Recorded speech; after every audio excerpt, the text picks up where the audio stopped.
ஏடிஎம்கே 1-2 இடத்துல கூட இனிமேல் ஜெயிக்காது.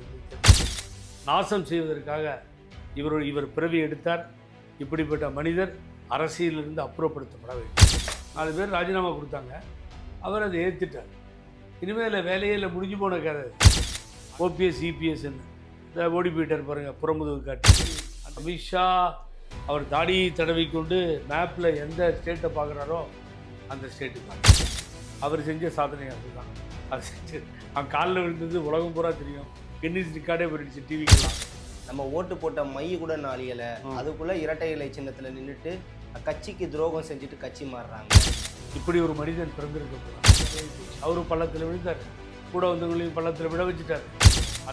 சண்டைன்னு ஆரம்பிச்சிச்சு, யுத்தம் ஆரம்பிச்சிது. ஏன் போய் 21 பேர் ஓட்டு போட்டீங்க? பிடிக்காத ஒருவர் இந்த நாட்டிலே என்ன பண்ணுறது?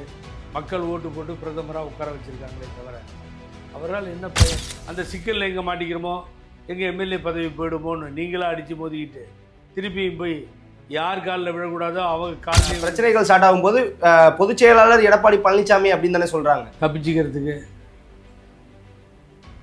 அமைச்சர் பதவிக்கு ஆசைப்பட்டா சார். காலில் விழுந்து ஸ்டாலின் கிடைக்கல, முன்னாள் முதல்வர் ஸ்டாலின் கிடைச்சிருந்தா காலில் விழுந்து முதலமைச்சர் ஆகணும்னு முடிவு பண்ணி அது கலைஞ்சியாது. அடுத்த தேர்தலில் பிஜேபியோட கூட்டணி வச்சு மறுபடியும் அதே கையில் எடுத்துகிட்டு போனால் மக்கள் ஒத்துக்கோனா? இந்த ஆட்சியை நடத்துகின்ற முதல்வர் நிச்சயமாக அம்மா ஆட்சியை கொடுப்பார். அம்மா உணவகம் சிறப்பாக செயல்பட அதற்காக உத்தரவிட்டிருக்கிறார். நீங்கள் இணைவீர்கள் அப்படின்னு சொல்லிட்டு நிறைய செய்திகள் வந்துச்சு. ஆனால் நீங்கள் ஏன் பேக் வாங்கினீங்க? நீங்கள் இணைஞ்சு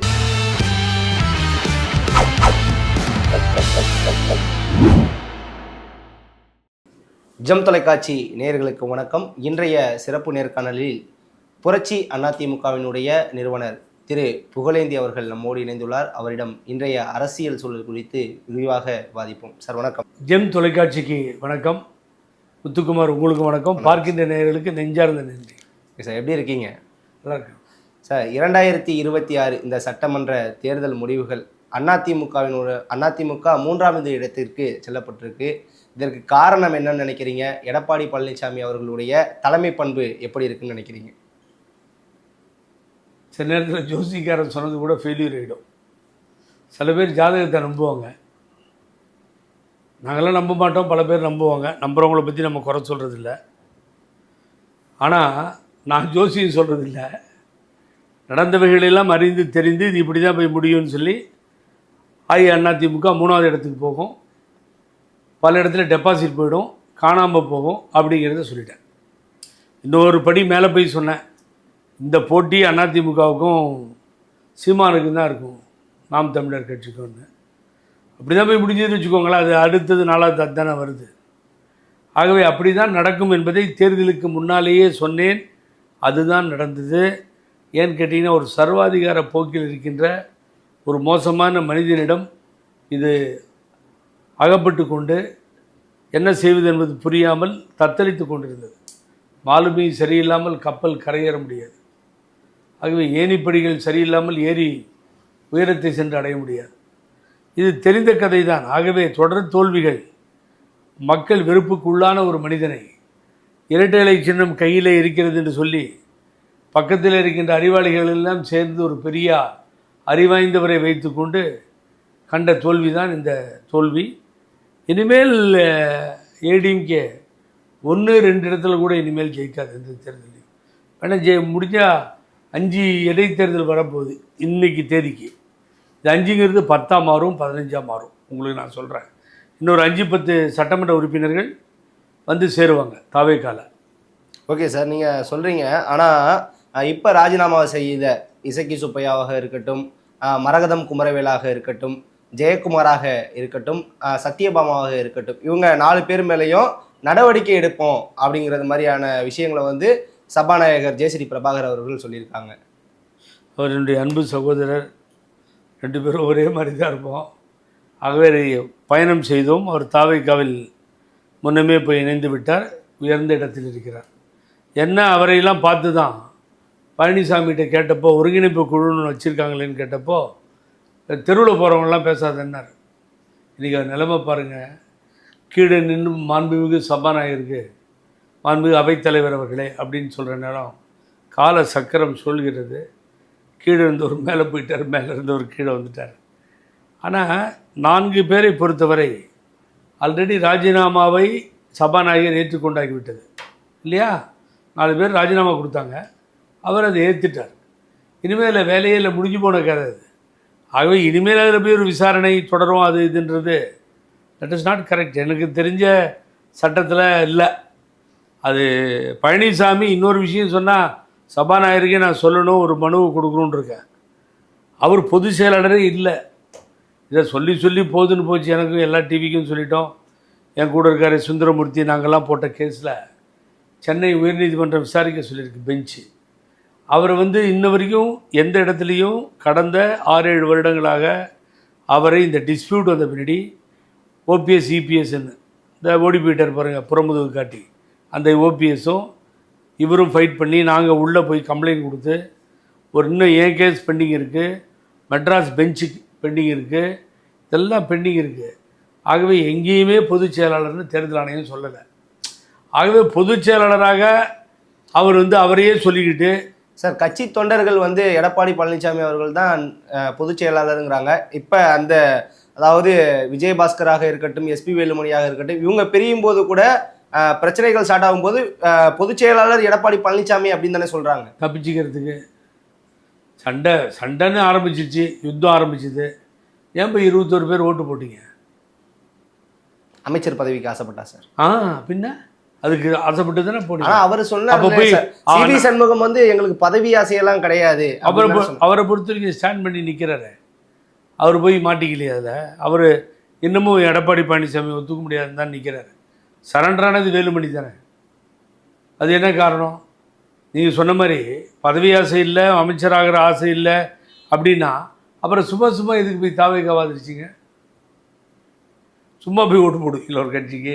ஆதரவுன்னு சொல்லியிருந்தா கூட பரவாயில்ல, ஓட்டே போட்டிங்க.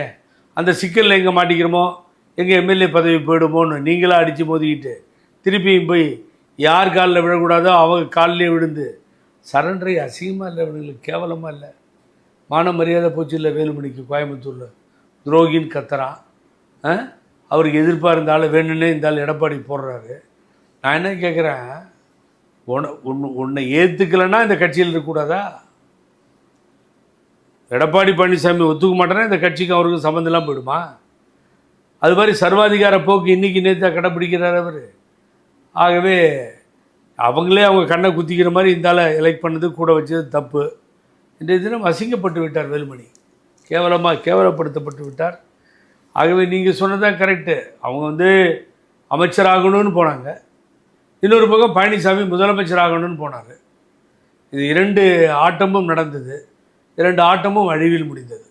ஓகே சார், அதாவது எடப்பாடி பழனிசாமியை பொறுத்த வரைக்கும் ஒரு விஷயம் சொல்கிறாரு, நம்ம ஓட்டு போட்ட மைய கூட நாளியலை, அதுக்குள்ளே இரட்டை இலை சின்னத்தில் நின்றுட்டு கட்சிக்கு துரோகம் செஞ்சுட்டு கட்சி மாறுறாங்க அப்படிங்கிற ஒரு குற்றச்சாட்டை வைக்கிறாரு. பெரிய யோகியத்தனமான வேலையை பண்ணிவிட்டு மைய அலையில்.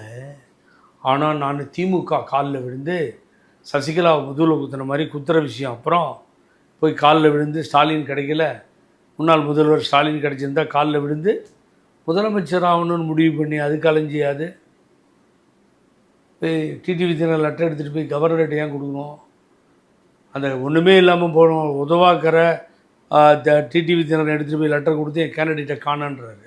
அந்த லெட்டரில் என்ன எழுதியிருக்குன்னு கேட்டால் முதலமைச்சராக எடப்பாடி பழனிசாமி அவர்கள்னு எழுதி கீழே சைன் போட்டு இந்த கடிதம் தாங்க கொடுத்தாரு எஸ் காமராஜ் அப்படின்னு ஏன் கொடுத்தீங்க? அப்போ எங்கே திட்டம் போட்டீங்க? 3வது இடத்துலேருந்து நீங்கள் எப்படி முதலமைச்சர் ஆக முடியும்?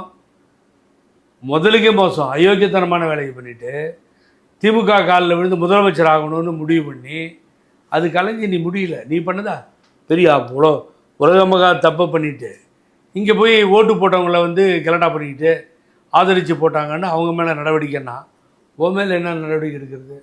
திமுகவே ஒரு நாள் ஷேக் ஆச்சு, ஞாபகம் இருக்கா உங்களுக்கு? தலைவர் இதை சொன்னாலும் கட்டுப்பட வேண்டும், ஆட்சி அமைக்கின்ற நேரம் கூட வரும்லாம் சொன்னாங்க. மறுநாளே அவர் கொஞ்சம் ஜாக்கிரதையாக மாறிட்டார். என்னை போன்றவர்கள்லாம் சொன்னோம், ஜனநாயக கடமை ஆற்றியவர்கள் கொடுத்திருக்கின்ற மாபெரும் சக்தி தான் ஜோசப் விஜய் என்கின்ற முதல்வர். அவர் 108 இடத்த கொடுத்துட்டாங்க. ஒன்று போச்சு, 107 இடம். காங்கிரஸ் 5 வந்துடுச்சு, சப்போர்ட் பண்ணிடுச்சு. திமுகவில் அங்கம் வைக்கிற அத்தனை கட்சிகளும் வெளியேறுகின்ற நிலைமை. எல்லாரும் வந்து விஜயை சப்போர்ட் பண்ணி ஏன் இந்த ஆட்சியை நிறுத்தணும்னு நினைக்கிறாங்க சொல்லுங்க. ஏன்னா நீங்கள் மக்கள் வாக்களித்து ஒருவரை தேர்ந்தெடுத்து அந்த இடத்துல வச்சாங்க. உங்களுக்கு தெரியுமா, ஞாபகம் இருக்கா? 86 சீட்டு யாருக்கு? திராவிட முன்னேற்ற கழகம் திமுக 2006. அதை வச்சு 5 வருஷம் நடத்தினாங்கல்ல ஆட்சியை. மைனாரிட்டி ஆட்சி. மைனாரிட்டி ஆட்சின்னு அம்மா அடிக்கடி சொல்லுவாங்க. இந்த மைனாரிட்டி கவர்மெண்ட்னு கிண்டல் பண்ணுவாங்க.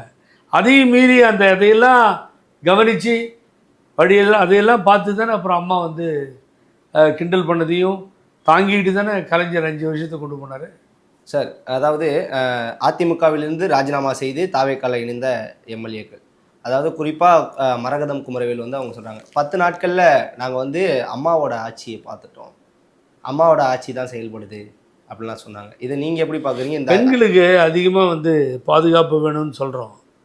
பெண்களை காவல்துறையில் இடம்பெற செய்து அழகு பார்த்தது புரட்சி தலைவி அம்மா. நேற்று சிங்கப்பெண் ஒரு ஸ்கீமை கொண்டு வர்றாரு. அம்மா பெட்ரோல் அப்படியே எடுத்துக்கலாம். அப்படியே எடுத்துக்கிறாரு. அவர் முன்னிறுத்துவது பேரறிஞர் பெருந்தகை அண்ணா அவர்களையும் தந்தை பெரியார் அவர்களையும், அந்த திராவிட இயக்கத்தினுடைய தலைவர்கள் இப்போ எங்களை வளர்த்து ஆளாக்கிய புரட்சி தலைவர் எம்ஜிஆரை வணங்குகிறார், போற்றுகிறார். எம்ஜிஆர் நான் சொல்லிக்க மாட்டேன், எம்ஜிஆர் வழியில் வந்தவன் தான் சொல்லிக்கிறேன்னு சொல்கிறார். ஆகவே அப்படிப்பட்ட ஒரு மாபெரும் வரலாற்றை நிலைநிறுத்தி இந்த ஆட்சியை நடத்துகின்ற முதல்வர் நிச்சயமாக அம்மா ஆட்சியை கொடுப்பார். அம்மா உணவகம் சிறப்பாக செயல்பட அதற்காக உத்தரவிட்டிருக்கிறார். சார், அதாவது அம்மா உணவகம் செயல்படுத்த சொல்லி உத்தரவிட்டார். ஆனால் ஒரு சில இடங்களில் அம்மாவோட ஃபோட்டோவே எடுத்துகிட்டு விஜய் அவர்களுடைய ஃபோட்டோ வைக்கக்கூடிய சூழ்நிலை காட்சிகளும் பரவணுச்சு இல்லையா? இல்லை, எங்கே வருது? ஆவடிக்கு பக்கத்தில் சார். யார் பண்ணா? ஆவடிக்கு பக்கத்தில் அங்கே இருக்கக்கூடிய கட்சி நிர்வாகிகள். அது தப்பு. அது இப்போது திராவிட முன்னேற்ற கழகம் ஆட்சிக்கு வந்தவுடனே அம்மா உணவகத்திலேருந்து ஃபோட்டோ எடுத்து வெளியே எரிஞ்சிட்டானுங்க. விறுவிறுன்னு பேர் கட்டுறன்னு உடனே என்ன பண்ணார் அன்றைய முதல்வர் மு.க. ஸ்டாலின்? உடனே திரும்பி ஃபோட்டோ வாங்க மாட்ட சொல்லி அது எடுத்தவங்கள கட்சி விட்டு உடனே எடுத்தார். ஸோ அப்படி ஒரு நிகழ்வு நடந்திருந்தால் அது இந்த அரசு கவனத்திற்கு கொண்டு செல்லப்படும், அவர்கள் மீது நடவடிக்கை எடுக்கப்படும். இப்போ அம்மா உணவகத்தில் போய் அம்மா படம் இருக்குது, பக்கத்தில் முதல்வர் படம் வச்சுக்கூடாதுலாம் ஒன்றும் சட்டம் இல்லை, வச்சுக்கலாம், ஒன்றும் தப்பு இல்லை. அவர் விஜய் படத்தையும் வச்சுக்கிட்டவங்க, அதில் ஒன்றும் இல்லை. ஆனால் திட்டங்கள் வந்து நிறைவு செய்யப்படாமல், அந்த திட்டங்கள் வேண்டான்னு சொல்லி மூடுவிழா பண்ணாமல் அதை நடத்துவதற்கு எனது பாராட்டுக்கள் எப்பொழுதுமே உண்டு. ஆகவே நீங்கள் அதில் குறை சொல்லவே முடியாது அவரை. ஓகே சார், அதாவது அடுத்த அதிமுகவாக வந்து வளர்ந்து வருது தாவேக்கா அப்படிங்கிற ஒரு இதுவும் இருக்குது. சந்தேகமே இல்லைங்க. நான் உண்மையை சொல்கிறேன். செக்ரட்டரியேட் போங்க, கேமரா எடுத்துக்கிட்டு ஒரே கூட்டமாக இருக்கும். அங்கங்கே இருக்க அந்த டிஸ்ட்ரிக்ட் மினிஸ்டர் அவங்கவுங்கள பார்த்து, குறிப்பாக மாண்புமிகு அமைச்சர் ஆனந்த் அவர்களை பார்த்து, ஆனந்த் அவர்களை பார்த்து இந்த கட்சியில் சேர்றதுக்காக அங்கே பெரிய கூட்டமே நிற்கிதுங்க. ஏடிஎம்கே இருக்கவங்க தான் இருக்காங்க, வேறு யாரும் இல்லை. ஆயிரக்கணக்கில் பார்க்க முடியும் தினம். ஸோ அங்கங்கே அந்த கட்சி மீது இருந்த நம்பிக்கை போய் இந்த தலைவரால் ஒன்றும் செய்ய முடியாது, ஆகவே இவர் சரியில்லை பழனிசாமின்னு முடிவு பண்ணி தாவேக்காவை நோக்கி படையெடுத்து வருகிறார்கள். சார், நீங்கள் அதாவது செங்கோட்டையன் சார் வந்து இணையும் போது நீங்கள் இணைவீர்கள் அப்படின்னு சொல்லிட்டு நிறைய செய்திகள் வந்து வந்துச்சு. ஆனால் நீங்கள் ஏன் பேக் வாங்கினீங்க? நீங்கள் இணைஞ்சிருந்தா இந்நேரம் வந்து செங்கோட்டையன் சாருக்கு அடுத்த இடத்துல இருந்திருப்பேன். ஒரு அமைச்சராகிறதுக்கு ஒரு வாய்ப்பு இருந்தது, எல்லாம் இருந்தது, கூப்பிட்டாங்க. அது ஒரு தவறான முடிவாக போகாமல் இருந்ததும் ஒரு தவறு. அவரை பார்க்கணுன்னு சொல்லி கேட்டுக்கிட்டே இருந்தேன், இதிலேயே தள்ளி போயிடுச்சு. என்னை அழைத்தது உண்மை, நான் செல்லாததும் உண்மை. ஆகவே இன்றைய தினம் அமைச்சராக இருப்பேன் என்று நீங்கள் கூறுவதும் சரியான ஒன்று தான். ஆகவே இது போக போக சரியாக போயிடும். எனக்கும் அந்த எண்ணங்கள் உண்டு, தாவேக்காவுக்கு போகணுன்னு. அதற்குரிய ஏற்பாடு நடக்கிறது, விரைவில் நீங்கள் பார்க்க போகிறீர்கள். தாவேக்காவில் இணைய போகிறீர்கள் சார். ஆனால் இப்போ பெரிய குற்றச்சாட்டாக எதிர்க்கட்சிகள் சொல்லக்கூடிய ஒரு விஷயம், தாவேக்கா ஆட்சியில் சட்ட ஒழுங்கு சரியில்லை. நாங்கள் அந்த மை அலையிலன்றான், பெண்களுக்கு மை போட்டு என்ன பெண்களுக்கு பாதுகாப்பு இல்லை? எதிர்க்கட்சிகள் சொல்லக்கூடிய என்ன ஆயிடுச்சு இப்போ பெண்களுக்குன்ற? பெண்கள் தொடர்ச்சியாக பாலியல் வன்கொடுமைகள் என்ன எங்கெங்க ஆச்சு? இப்போ பாலியல் வன்கொடுமை என்பது தந்தை பெரியார் கண்ட பெண்ணுரிமை, மாதர் தம்மை இழிவு செய்யும் மடமையை கொளுத்துவோன்னு சொன்ன பாரதி, இப்படியெல்லாம் நம்ம பார்த்தாச்சு. பெண் கொடுமைகள் என்பதை ஏற்றுக்கொள்ள முடியாது. அது நம்ம வடநாட்டிலிருந்து எல்லா இடத்துலையும் நடந்த நிர்பயா கொலை வழக்கு உங்களுக்கு தெரியும், இவ்வளோ மோசமான ஆனா சூழ்நிலையில் நடந்தது. வைக்கக்கூடிய குற்றச்சாட்டு திமுக ஆட்சியில வந்து பெண்களுக்கு பாதுகாப்பு இல்ல, சட்ட ஒழுங்கு சரியில்லை அப்படின்னு பிரச்சாரத்துல பேசினாரு. ஆனா இவர் ஆட்சி தொடர்ந்தும் இது தொடருது அப்படிங்கிறது மாதிரியான குற்றச்சாட்டுகள் அதிமுக தரப்புல இருந்தும் சரி, திமுக தரப்புல இருந்தும் சரி தொடர்ந்து வைக்கிறாங்களே இந்த குற்றச்சாட்டு. எங்கள் வீட்டுக்கு மேலே மரம் இருக்குது, மரத்துலேருந்து காக்கா காலையில் செத்து போச்சுங்க, அதுக்கு விஜய் தான் காரணம்னா என்ன பண்ணுறது? இது ஆட்சி வந்து 1 மாதம் ஆகலை, 6 மாதம் வரை அமைதியாக இருப்போம் என்று சொல்லிதான் தோற்ற பொழுதெல்லாம் எங்களை வளர்த்து ஆளாக்கிய புரட்சி தலைவி அம்மா சொன்னார்கள்.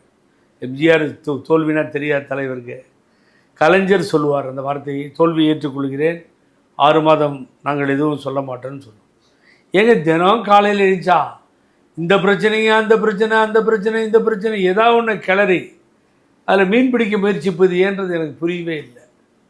நீங்கள் பர்டிகுலராக கடைசியாக நடந்தது அந்த அண்ணா யூனிவர்சிட்டியில் நடந்த அந்த பெண் பாலியல் பலாத்கார கொடுமை. உடனே அவங்க கண்டுபிடிச்சி கட்சியிலேருந்து அவனை எடுத்து உடனே நடவடிக்கை எடுத்து உடனே கண்டுபிடிச்சிட்டான். பொள்ளாச்சி மாதிரி இழுத்துட்டு போகல, சிபிஐ கண்டுபிடிக்கிற நிலைமை ஆகலை. பொள்ளாச்சியில் நடந்த சம்பவம் உலக அரங்கிலேயே நடந்துடாத சம்பவம், மோசமான சம்பவம். சொல்றாங்கல்ல சார், அதிமுக ஆட்சினா பொல்லாத ஆட்சிக்கு பொள்ளாச்சியே சாட்சிங்கிறாங்க. என்னங்க பொல்லாத ஆட்சிக்கு பொள்ளாச்சியே சாட்சி அப்படின்னு சொல்லி தானே? ஆமாம், நான் கேஸ் போட்டு பெண்டிங்கில் இருக்குது. நான் ஒரு கேஸ் போட்டிருக்கேன். அது பெருமாநல்லூரில் அந்த பொண்ணு வந்து கொண்டு வந்து அது ஆக்சிடெண்ட்டில் செத்து போச்சுன்னு சொன்னது சந்தேகமாக இருக்குதுன்னு சொல்லி ரீஇன்வெஸ்டிகேஷன் போட்டிருக்கோம். அது திருமூர்த்தி அப்பியர் ஆகிறார், லாயர் அப்பியர் ஆகிட்டார் ஆல்ரெடி. ஆகவே அந்த case is pending still. So அப்படிப்பட்ட நிலைமைகள்லாம் இங்கே நடந்தது சார். தூத்துக்குடியில் 11 பேரை சுட்டானுங்க, டொப்புன்னு. அப்பாவும் பிள்ளைங்க லாக்கப்பில் போட்டு சாகடிச்சாங்க. நடந்ததா? சாத்தன்குளம். இதெல்லாம் நடந்துச்சு. ட்ரெயினில் இப்போ நடந்துச்சு ஆட்சிக்கு முன்னாடி. அந்த வடநாட்டை சார்ந்தவர்கள் ட்ரெயினில் அடித்து ஏதோ ரகலையெல்லாம் ஆச்சு. ஏன் இப்படி தினம் ஏதாவது குறையை கண்டுபிடிக்க வேண்டும், விஜய் மீது அதை திணிக்க வேண்டும், எதையாவது சொல்லி மக்களிடத்தில் இவர் சரியில்லைன்னு ஒரு நிலைப்பாட்டை கொண்டு வர வேண்டும்னு முயற்சிக்கிறாங்க. அது நடக்காது. நான் என்ன சொல்கிறேன், உங்களுக்கு தலைப்பாகவே கூட எடுத்துக்கோங்க, இவளுக்கு மான மரியாதை யோகியதை எல்லாம் இருந்துச்சுன்னா பழனிசாமிக்கு நீ தானே தலைமை தாங்கின, நீ தானே A-Form B-Formல சைன் போட்ட. இப்போ 5 இடம் போச்சு, 4 எம்எல்ஏ ராஜினாமா கொடுத்துட்டாங்க. கேண்டிடேட்டை போட்டு ஜெயிக்க வை. உனக்கு தேறி இருந்து அதை செய். அப்போ நீ ஆம்பளை, நீ செஞ்சது நியாயம். என்னை என் கட்சியிலேருந்து 4 பேர் வெளியே அனுப்பிச்சிங்கள, அங்கே நிறுத்துகிற என் கேண்டிடேட்டை நிறுத்த வைக்கணும், ஜெயிக்க வைக்கணும். அது யோகியது இல்லையே. இருந்தால் புறமுதுகு காட்டி விற்கிறவாண்டி ஈரோடு கிழக்கு மாதிரி ஓடினாலும் ஓடிடுவார். வா நில்லு, தேறி இருந்தால் வாங்க, அங்கே போய் நில்லுங்க. திமுக நிற்கட்டும், அதிமுக நிற்கட்டும், தாவேக்காவை நிற்கட்டும். ஒரு கால் தாவேக்கா தோற்று போச்சுன்னா அப்புறம் நீங்கள் தானே வெற்றியை கொண்டாடணும், நாங்கள் அதை பாராட்ட தானே செய்யணும். அது நடக்காது ராஜா. மறுபடியும் டெபாசிட் காணாமல் போகுது. இந்த எலெக்ஷன்ல நிறைய முன்னாள் அமைச்சர்களுக்கே நிறைய டெபாசிட் காலி. குறிப்பாக எக்ஸாம்பிளா எடுத்துக்கணும்னா ராயபுரம் தொகுதியுடைய முன்னாள் எம்எல்ஏ ஜெயக்குமார் அவர்களுக்கு டெபாசிட். நீ கவனிங்க, நான் முடிசூடா மன்னனாக இருந்தவன் ராயபுரத்தில் தோல்வியே கண்டிராதவன். எப்படி இருந்தேன்னு தெரியுங்களாடா. இந்த பிஜேபி கூட கூட்டணி வச்சு நாசமாக போயிட்டோம் எங்கள் கட்சியும் நாங்களும். வேண்டான்னு சொன்னேன். எவ்வளவு சொன்னாலும் கேட்காம அங்கே போய் கூட்டணியை வச்சுக்கிட்டு கேவலமாக வந்து தோற்று போனதுக்கு காரணமே பிஜேபி தான். அது ஒரு ஓட்ட 2 வீலரு, அதில் ஏறி எப்படி போக முடியும்னு பேசினாரா இல்லையா? பேசினார். அப்போ அதே டோனில் நீங்களும் பேசுகிறீங்க. அது அவரை அழகாக வந்து பொறாத்தலையெல்லாம் கூட்ட காலங்கள் உண்டு. அப்புறம் அன்பு நண்பர் விட்டுட்டு அதை பற்றி பேசுறது இல்லை. போகிற இடத்துல என்னை பார்த்து கற்றுவோம், பொறாத்தலை பூரா தமிழ்நாடு பூரா அப்படி இருந்த நிலைமை. ஆனால் அவர் தோத்துட்டார். எனக்கே கஷ்டமாக இருந்தது, டெபாசிட் போகுதுன்னு. அடுத்த தேர்தலில் பிஜேபியோட கூட்டணி வச்சு மறுபடியும் அதே கையில் எடுத்துகிட்டு போனால் மக்கள் ஒத்துக்கோனா? இப்போ அந்த காரணத்தை காமிச்சு பிஜேபியோட போனதில் தோத்தன்னு சொல்லிட்டு அப்புறம் 2011 தேர்தலில் இப்போ பண்ண தப்ப 2016 பண்ண தப்ப 2021 பண்ண தப்ப 2026 போய் பண்ணீங்கன்னா நீங்களே சொல்கிறீங்க அதான் தோக்குறோம் பிஜேபியாலன்னு. அப்புறம் நீங்களே போய் பிஜேபியினுடைய கொடியை பிடிச்சிட்டு போகிறீங்க. என்னங்க அர்த்தம்? ஏன் அதில் வந்து இது முடிசூடா மன்னனுக்கு முடியலன்னா விடுங்க, எனக்கு கூட கொஞ்சம் முடி கம்மியாக தான் இருக்குது. மூளையாவது இருக்கணும் இல்லை, மூளை இல்லை, முடி இல்லை.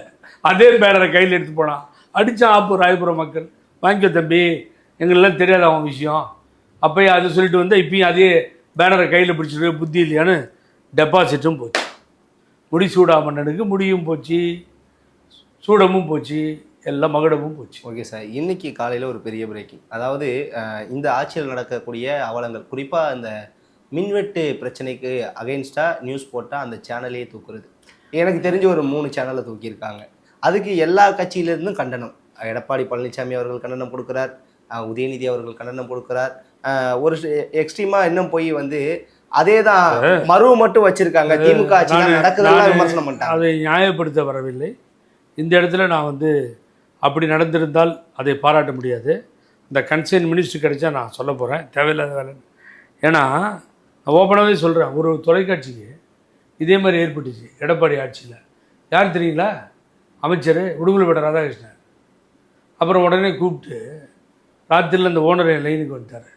அவர் அப்படியே இருங்கண்ணா ஒரு நிமிஷம் அப்படின்னு சொல்லி அந்த அமைச்சரை லைனில் வச்சு கான்கால் எடுத்து, எதுக்குங்க இந்த வேலையெல்லாம் பண்ணிகிட்ருக்கீங்க, இப்போ என்ன பண்ணாங்கன்னு போய் அதை கட் பண்ணிக்கிறீங்க அப்படின்னு கேட்டு அவர் சிரித்து இவர் லைனில் இருந்தார். அவரும் டைரெக்டாக கேட்டார். உடனே ஒரு அரை மணி நேரம் 1 மணி நேரத்தில் சால்வ் பண்ணி சரி பண்ணிட்டாங்க அரசு கேபிளில். அப்போ ஒரு அரசு கேபிள் இது நடந்தது இல்லையா? இவர் கரெக்டாக நடந்தது. 2வது புதிய தலைமுறை ஓப்பனாக வந்துட்டார். நான் முதல்ல சொன்னது ராஜ் டிவிங்க, அந்த பேரையும் சொல்லிட்டேன். 2வது இப்போ புதிய தலைமுறை. புதிய தலைமுறையை போன ஆட்சியில் கட் பண்ணிட்டாங்க. போராட்டம் நான் ஒசூரில் பண்ணேன், ஸ்டாப்ஸ் எல்லாம் வச்சுக்கிட்டு. இது ஏதோ புதுசாக இந்த விஜய் ஆட்சியில் நடக்குதுன்னு நினைக்காதீங்க. இல்லை சார், மாற்றம் தானே வந்து கரெக்ட். Your 100% correct. அது வந்து இப்போ 3 தொலைக்காட்சியில் அதை கட் பண்ணுறது வந்து சரின்னு நான் சொல்லவும் மாட்டேன், தவறு. ஆனால் நடந்திருக்கு படிப்படியாங்கிறத நான் உங்கள் ஞாபகத்துக்கு கொண்டு வரேன். அவங்க செஞ்ச தப்பையே இந்த கவர்மெண்ட்டும் செய்யக்கூடாது. ஸோ பத்திரிகை சுதந்திரத்தை பறிப்பதற்கு போகவே கூடாது. சரி, இப்போ பத்திரிகை 3வது தூண் 4வது தூண்லாம் சொல்லிக்கிறோம். பத்திரிகை வேணும், செய்தி. இப்போ நான் பேசுகிறது வெளியில் போகணுன்னா இப்போ உங்கள் மூலியமாக போகணும், யூடியூப்லேருந்து ஜெம்லேருந்து. அப்போ அதுதான் வழி நமக்கு, அரசியல்வாதிக்கு. அந்த குரல் வழியே போய் நெருக்க போனால் அது சரியாகாது. அதை இந்த கவர்மெண்ட்டு முதலமைச்சருடைய மேலான கவனத்திற்கு கொண்டு செல்ல வேண்டும். நானே ஒரு லெட்டர் எழுதினேன், என்னுடைய கண்டனங்களும் பதிவு பண்ணியாச்சு. ஆகவே அது சரியில்லாத ஒரு முறை தான், மாற்றுக்கருத்து. ஓகே சார், இப்போ இறுதியாக இந்த ஒரு விஷயத்தை வந்து நான் உங்ககிட்ட, ஏன்னா எதற்கும் துணிந்து வந்து பட்டுன்னு ஒரு வார்த்தையில் பதில் சொல்லக்கூடிய நபர், உங்கள்கிட்ட இந்த ஒரு விஷயத்த இது பண்ண சொல்கிறேன். நான் ஒரு சிலருடைய பெயர்களை சொல்கிறேன், உங்களுடைய ஒரு வரி சொல்லுங்கள், ஒரு வரி பதிலை வந்து சொல்லுங்கள். முதலாவதாக அம்மையார் ஜெயலலிதா அவர்கள். மங்காத மறையாத புகழுக்குரியவர். அதோடு மாத்திரமல்ல, நாடு போற்றும் உள்ள திட்டங்களின் மூலம் ஏழையின் சிரிப்பிலே இறைவனை கண்டவர், அஞ்சாதவர். அட்சய பாத்திரம், 5 எழுத்து மந்திரம் உச்சரிக்கும் நாவலெல்லாம் உயிர் மணக்கும் சந்தனம், நாங்கள் போற்றி புகழ்வாடி வணங்கும் தெய்வம். ஆகவே அம்மா நிகரற்ற தலைவர். எடப்பாடி பழனிசாமி. இப்படி ஒரு மனிதன் பிறந்திருக்கக்கூடாது. ஒரு காலகட்டத்தில் நாஞ்சில் மனோகரன் தவறாக ஒரு வார்த்தையை கலைஞரை பார்த்து பிறந்தது கருவிலேயே குற்றம் என்றார். அதுக்கெல்லாம் கண்டனம் தெரிவித்தோம். ஆனால் இந்த மனிதன் தோன்றியதே அதிமுகவை அழிப்பதற்கு தான். இவன் பிறந்ததே புரட்சி தலைவர் பாடி வீடுகளிலும் யுத்த களத்திலும் உருவாக்கிய இந்த இயக்கத்தை நாசம் செய்வதற்காக இவர் பிறவி எடுத்தார். இப்படிப்பட்ட மனிதர் அரசியலிருந்து அப்புறப்படுத்தப்பட வேண்டியவர். ஓ பன்னீர்செல்வத்தை நம்பி போக முடியாது. தெரியாமல் போயிட்டோம். இந்த குருடுங்கிறது தப்பில்லை. பார்வையற்ற ஒருவரை நம்பி நம்ம பின்னாடி போகிற கதையை போச்சு. அவரும் பள்ளத்தில் விழுந்தார், கூட வந்தவங்களையும் பள்ளத்தில் விட வச்சுட்டார்.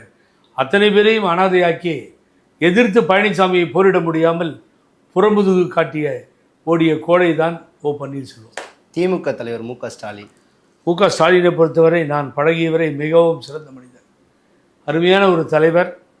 அவரிடம் பழகியதால் எனக்கு தெரிந்தது, ஆரவாரம் இல்லாமல் அத்துணை பேரையும் அரவணைத்து கொண்டு போய் நல்லது செய்து மீண்டும் ஆட்சியை நிலைநிறுத்த வேண்டும் என்று நினைத்தார். ஆனால் மக்களிடத்தில் ஆன்டி இன்கம்சி ஒரு வெறுப்பு இருந்தது. அதை அவர் தெரிந்து கொள்ள முடியவில்லை. அவரை சுற்றி இருக்கின்ற 70% நிர்வாகிகள் அத்தனை பேரும் ரொம்ப டேஞ்சரஸ்னால் சாதாரண டேஞ்சரஸ்னால் இல்லை. ஆகவே அவர் ஏற்றுக்கொள்வார், இவர்கள் ஏற்றுக்கொள்ள மாட்டார்கள். ஆகவே அவர்களை வைத்து கொண்டு அவர் எப்படி கழகத்தை நடத்தப் போகிறார் திமுக என்பது தெரியாது. ஓகே, நாம் தமிழர் கட்சி ஒருங்கிணைப்பாளர் செந்தமிழன் பாவம் மக்களே தீர்ப்பளித்து விட்டார்கள். அவரே கண்ணில் தண்ணி விட்டுட்டார். அவர் 4வது இடத்திற்கு வந்து விட்டார். வாக்குகளும் குறைந்தது. தேவையில்லாத தகராறு விஜயிடம். மக்கள் வாக்களித்து தீர்ப்பளித்து விட்டார்கள். இனி அவர்தான் முடிவு செய்ய வேண்டும், தொடர்ந்து அரசியலா இல்லையா என்பது. தமிழ்நாடு முதலமைச்சர் திரு ஜோசப் ஜோசப் விஜய் அவர்கள் இந்த ஆரவாரமும் இந்த கட்டிலம் காளைகளினுடைய எழுச்சிமிக்க வரவேற்பும், அதுவும் குறிப்பாக தாய்மார்கள் அவர்கள் வரவேற்பும் யாருமே கணக்கிட முடியாத ஒன்றை வடநாட்டிலிருந்து இந்தியா டுடே ஆக்சிஸ் கணக்கிட்டு வெளியிலே சொன்னது. எதுவுமே தெரியாமல் ஒரு உள்கட்சி போர் நடந்தது, வார் நடந்தது. அமைதி புரட்சியில் வந்த ஒரு மாபெரும் தலைவராக காட்சியளிக்கிறார். அவரிடத்திலிருந்து ஊழலற்ற ஆட்சி எதிர்பார்க்கிறோம். அவரிடத்திலிருந்து மக்களுக்கு நல்ல திட்டங்களை எதிர்பார்க்கிறோம். புரட்சி தலைவர் எம்ஜிஆர் வழி என்று சொல்லியிருக்கிறார். நிச்சயமாக அதில் வெற்றி காண்பார். ஆகவே இந்த ஆட்சி நல்லாட்சி தொடரும். ஆகவே விஜயை பொறுத்தவரை காலையிலிருந்து மாலை வரை ஒரு முதலமைச்சர் பணிகளை சிறப்பாக ஆற்றுகிறார். பிரதமர் மோடி பிடிக்காத ஒருவர் இந்த நாட்டிலே என்ன பண்ணுறது? மக்கள் ஓட்டு போட்டு பிரதமராக உட்கார வச்சுருக்காங்களே தவிர அவரால் என்ன பயன்? என்ன இதுவரை சாதித்திருக்கிறார் மோடி? ரயில்ரா வந்தே பாரத்னு ஒன்று ஆரம்பித்து விடுறது. அதில் போனீங்கன்னா ஏற்கனவே காங்கிரஸ் கொடுத்தது. அதில் 40% கன்ஸ்ட்ரக்ஷன் இருக்குது. இப்போ ட்ரெயினில் இல்லை. 60% 60 வயசுக்கு மேலே இருக்கவங்களுக்கு அந்த ஒரு சலுகை இருந்தது. சலுகை பறிக்கப்பட்டது. இப்படி மக்களுக்கு உள்ள சலுகையெல்லாம் பறித்து ஜிஎஸ்டின்னு ஒன்று போட்டு அந்த பன் பட்டர் ஜாம் கலாட்டா கூட கோயம்புத்தூரில் பார்த்துருப்பீங்க. ஆகவே இவரால் எந்தவித பயனும் முன்னேற்றமும் இல்லாத ஒரு மனிதர். ஆனால் பிரதமர் நாற்காலியிலே நீடிக்கிறார். அமித்ஷா அவர் தாடியை தடவிக்கொண்டு மேப்பில் எந்த ஸ்டேட்டை பார்க்குறாரோ அந்த ஸ்டேட்டு காலி. அது ஆட்சியில் இருந்தாலும் அந்த எம்எல்ஏக்களை எப்படி தூக்கணும், ஆட்சியை எப்படி மாற்றணும், அங்கே எப்படி உட்காரணும்னு அவர் ஒருத்தரால் தான் அந்த வேலை முடியும். அதை செய்து காண்பிப்பதிலே வல்லவர். நேர்மையாக வரமாட்டார்கள் இவர்கள். ஆனால் அவர்களால் விளையாட முடியாத ஒரே ஒரு களம் தமிழகம், கேரளம். ஆந்திரத்தில் ஒரு 70%. ஓகே. அண்ணாமலை அன்பு நண்பர். நான் அப்பயே சொன்ன அவருக்கு. அங்கே வந்து அண்ணாமலை இருந்த பொழுது பாரதிய ஜனதா கட்சியில் அமித்ஷாஜி கைத்தட்ட மாட்டாங்க, பிரதம மந்திரி மோடிஜி கைத்தட்ட மாட்டாங்க, ராஜா ஜி கைத்தட்ட மாட்டாங்க, வானதி சீனிவாசன்ஜி ஆரவாரம் கைத்தட்ட மாட்டாங்க. அண்ணாமலைஜி அப்படின்னா நான் நாகேந்திரனுக்கும் கைத்தட்டு. ஒரே ஆரவாரம் கைத்தட்டல் கட்டுக்கு அடங்காது. அன்றே சொன்னேன், இதை ஏற்றுக்கவே மாட்டாங்க பிஜேபி லீடர்ஸ். ஒரு நாளைக்கு எங்க எடப்பாடின்னு ஒரு முட்டாப்பையை சொல்லி தலைவர் பதவியிலிருந்து எடுக்கிறாங்கன்னா நீங்கள் நினச்சி பாருங்கள். ஆகவே அண்ணாமலைக்கு ஆபத்து இருக்குன்னு சொல்லிக்கிட்டே இருந்தேன். அவரை பாராட்டினேன். அவர் புது கட்சி என்பதை என்னால் ஏற்றுக்கொள்ள முடியாது. இனிமேலாம் புது கட்சி ஆரம்பித்து, நான் ஒரு கட்சி நடத்துகிறேன். பட் புது கட்சி ஆரம்பித்து இந்த புயல் முன்னால், விஜய் என்கின்ற அமைதி புயல் முன்னால் வேலைக்காகாது. ரொம்ப கஷ்டமாக இருக்கும். Yes sir. இறுதியாக உதயநிதி ஸ்டாலினை பற்றி ஒன்றும் நோ கமெண்ட்ஸ். அவர் என்ன பண்ணார்னா, திராவிட முன்னேற்ற கழகத்தினுடைய கொள்கைகளையும் சாதனைகளையும் சொல்வதற்கு பதிலாக சசிகலா காலில் விழுந்த ஃபோட்டோவை காமிச்ச தேர்தலை முடிச்சிட்டார் தமிழ்நாடு பூரா. அவர் செஞ்ச சாதனை அதுதான். அது செஞ்சு அவன் காலில் விழுந்தது உலகம் பூரா தெரியும். கின்னஸ் ரெக்கார்டே போயிடுச்சு டிவிங்கெல்லாம். அதை எடுத்துகிட்டு போய் அதிலேயே பேசிட்டு வந்துட்டார். வருங்காலங்களில் அவர் என்ன செய்ய போகிறார், என்ன செய்திருக்கிறார் என்பதை உதயநிதி ஸ்டாலின் சொல்ல வேண்டும். இறுதியாக நீங்கள் சொன்னதுனால சசிகலா, ஐயோ யாரோ ஒருவரை மறந்து போயிட்டோம், அவங்கள போய் ஞாபகப்படுத்துறீங்க. ஆகவே அது முடிந்து போன ஒரு கதை. அதை அப்படியே விட்டுருங்க கம்முன்னு. ஏன்னா எப்பொழுதோ உள்ளே வந்து ஆட்சி அதிகாரத்தை பிடிக்க வேண்டியவர் சிறையிலிருந்து வருவதற்கு நானும் ஒரு காரணம். அதை அப்பொழுது செய்ய தவறிவிட்டார். நான் சரி பண்ணிவிடுவேன், நான் கட்சியை சேர்த்துருவேன், நீங்கள்லாம் கூட வாங்க, எல்லோரும் பாருங்கள் என்ன நடக்குது, அம்மா ஆட்சி அமைக்க போகிறோம் அப்படின்னு. கூட இருந்த ஆனந்தனை காணோம், அப்புறமா கூட இருந்த நரசிம்மனை காணோம், கூட இருந்த பூவை கந்தனை காணோம், விழுப்புரம் பஷீரை காணோம், எல்லாம் விட்டாங்க. அப்புறம் எங்கே போய் அம்மா ஆட்சி? ஆள் இல்லாத கோட்டையில் மகாராணியாக அமர்ந்திருக்கிறார். பேரளவில் இருக்கட்டும், அவர் தான் சசிகலா. ஓகே, உங்கள் சிறப்பான தகவலுக்கு ரொம்ப நன்றி சார். மிக்க நன்றி. வணக்கம். ஜெம் டிவிக்கும் உங்களுக்கும் பார்க்கின்ற நேயர்களுக்கும் நெஞ்சார்ந்த நன்றி.